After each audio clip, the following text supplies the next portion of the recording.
vaxt lazım oldu ki, mən başa düşəm ki, mənim uşağımın yeriməyi və yaxud danışmağı belə də hasant bir şey deyil.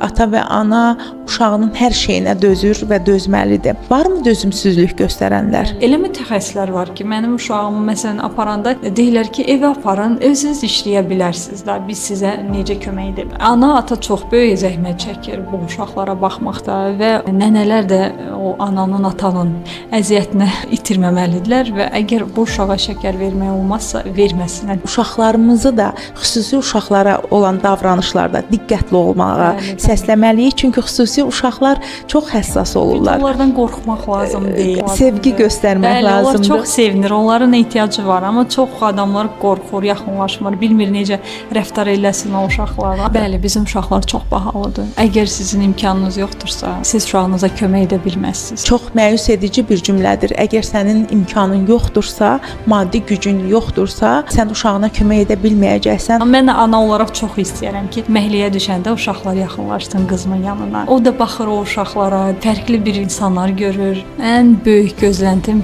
ki, bizim uşaqlarımız bizim cəmiyyətə lazım olsun.